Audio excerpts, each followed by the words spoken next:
What's going on, people, and welcome back to game week 4 recap for the Premier League fixtures just gone. Obviously excited as well. Champions League starts tonight. Very excited for that. Weekend's games. First up, we had Arsenal versus Nottingham Forest. Rice was on the bench for this, bearing in mind as well. Arsenal looked superb in this game.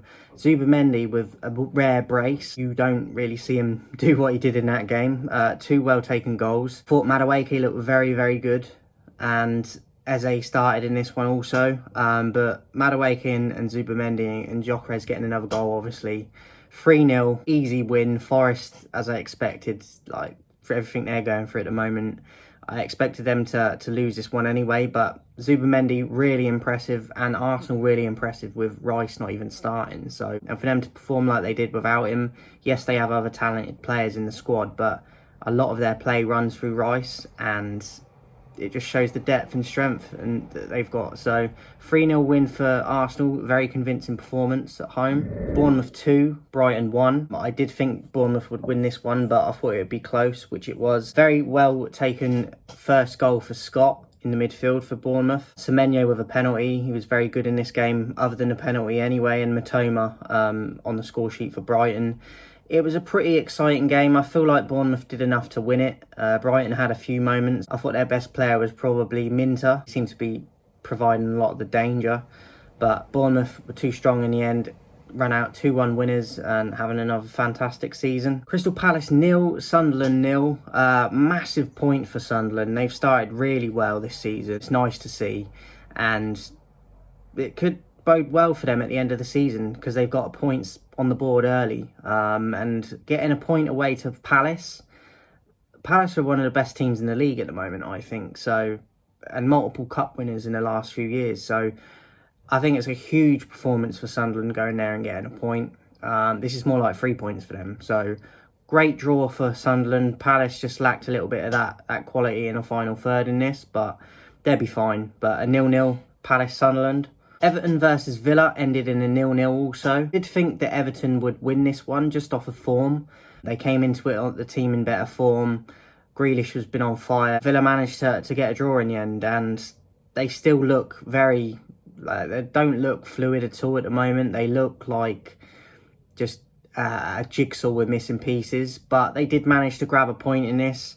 Martinez probably the best player in this, and Everton will be disappointed, I think, because of how they started, that they didn't pick up another 3 points, but at least they didn't lose it. But another 0-0. Fulham versus Leeds. I felt for Leeds because it was a free cone goal by Goodmanson in the 94th minute.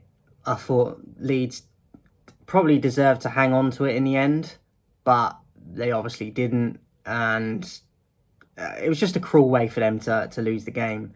Fulham will be delighted with it. Could argue that they probably should have won the game anyway with the chances they created, but I feel like it was a bit harsh on Leeds. But a 1-0 win for Fulham with a free cone goal from Goodmanson. Newcastle 1, Wolves 0. I don't even know how you say his name. How do you say it?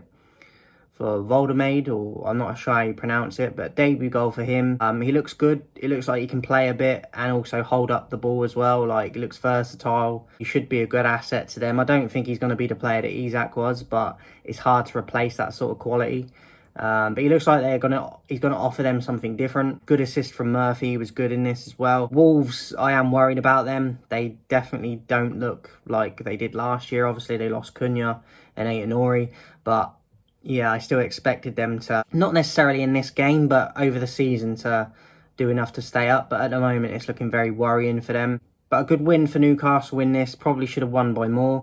New striker into the team. They got to gel and get used to it. 1-0 win for Newcastle. West Ham 0, Tottenham 3. I did actually think West Ham might get a result in this one because they've been on form recently, as of Tottenham. But I felt like at home, West Ham would get something, but they didn't. Souček got a red card in the 54th minute. Van der Ven even got on the score sheet in this. Bergvall with a nice goal, and Sarr as well. So 3-0 away win for a London derby. Spurs will be delighted with this, especially the recent form West Ham have been in. And Thomas Frank will be very happy with this. And yeah, 3-0 away win, clean sheet, very good. Brentford 2, Chelsea 2. I felt like Chelsea were pretty decent. Brentford were very good as well, though. I feel like they've dealt with the players they've lost very well. And obviously Frank going, I was a bit concerned about them. And I think they're going to get better as well. But they've done all right at the start of the season. And again, getting a late equaliser in this to grab a point, I think they'll be happy with it overall. So Carvalho with the 93rd minute equaliser after quite a late, what they thought was a winner from Caicedo. Cole Palmer back in the team after an injury stint. 61-minute goal, half volley, very nicely taken goal. And Sade got on the score sheet to open up the scoring at 35 minutes for Brentford. So I was impressed with him. I think he's a good player and will sort of become their new, not to the level, but like Mbuemo in a sense. But I've been very impressed with him. Carvalho, as I said, with a late equaliser. Probably a fair result on the balance of play. I watched this game live. It was a good game.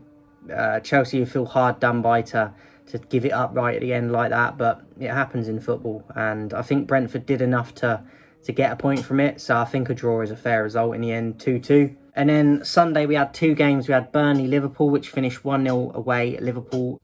84th minute red card for Ugochukwu. Burnley were, not, I wouldn't say great in this game, but they did what they do well and sit behind the ball in this, and lost it in the 95th minute to a penalty from a silly mistake from a young player in Hannibal. He will be gutted, and I felt for him a bit, but Burnley and Parker will feel cursed. He was very proud in a post-match after the game, Parker, with how his team performed and nearly held out, and he couldn't have asked anything more from them. Red card was silly, and then the handball for the late winner penalty from Salah from Hannibal, they'll be gutted about. So Liverpool scraped by with the 3 points, which they're probably a little bit lucky to get in the end, 1-0. Lastly, we had the Manchester derby. I was concerned about this game, and I was right to be. 3-0 City, convincingly as well. We looked all over the place, and we usually do okay in this game, so I was hoping for more of that. Foden's back into the team after a long injury, got on the score sheet in the 18th minute, and then Haaland scored a brace. Just power, fight, ability, just destroyed our defence. And City probably arguably could have had a couple more as well. So, yes, United were poor. We are a mess. Apparently, Jim Ratcliffe thinks that we should be getting top 4 and Champions League football with the team we have. The Glazers in charge. I don't know what he's on about. Like, he's got that far wrong. If that's his belief and his thoughts, no wonder we got problems. Because we are not. We're struggling to be a top 10 team. We're not even in the top 10. And we didn't finish in the top 10 last year. I predicted us to get like 13th, 14th. Because I think we're that bad. And he expects Champions League football in top 4 when he's part of the problem. Yeah, worrying, but 3-0 for City, deserved to win this one. Haaland was a beast. He's always up for them games more. And yeah, Foden looked good as well on his return. So that is it for game week 4. Hope you enjoyed it. I'll be back next week. And as I said, looking forward to the Champions League starting tonight. And I'll be back with Premier League predictions before the weekend kicks off. Have a good day. In a bit.